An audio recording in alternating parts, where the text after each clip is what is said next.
यवतमाळमध्ये आज राष्ट्रवादी काँग्रेस पक्षाची जनसन्मान यात्रा आयोजित करण्यात आलेली। यवतमाळच्या पुसद या ठिकाणी पारद रोडवरील या ठिकाणी ही यात्रा जी आहे ती होणार होती आणि जय्यत तयारी जी आहे ती राष्ट्रवादी काँग्रेस पक्षाकडून या जनसन्मान यात्रेची करण्यात आली होती। मात्र काल रात्रीपासून सुरू असलेल्या मुसळधार पावसाने पावसाचा सावट जे आहे ते या संपूर्ण यात्रेवर पाहायला मिळाला आणि आजचा जो कार्यक्रम आहे तो या ठिकाणी रद्द करण्यात आलेला आहे। अजूनही पाहू शकतो की पावसाचा जोर जो आहे तो पुसद शहरामध्ये कायम आहे।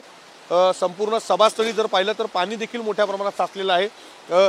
या संपूर्ण मंडपाचं देखील नुकसान जे आहे ते या मुसळधार पावसामुळे झाल्याचं पाहायला मिळतं। आपण पाहू शकतो की जो डोम या ठिकाणी उभारण्यात आला होता तो डोम सुद्धा या ठिकाणी सततधार पावसामुळे जो आहे तो निघून आलेला आहे।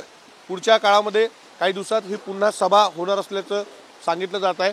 मात्र आजची सभा जी आहे जनसन्मान यात्रा जी आहे ती तुर्तास या ठिकाणी रद्द करण्यात आलेली आहे। मुसळधार पावसाचा फटका आजच्या या सन्मान यात्रेला बसल्याचं पाहायला मिळत आहे।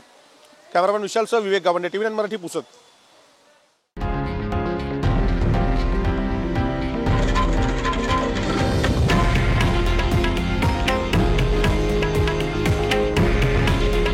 हे आहे देशातील नंबर 1 न्यूज नेटवर्क आणि आपण पाहत आहात TV9 मराठी। काळजी तुमची, हित महाराष्ट्राचं।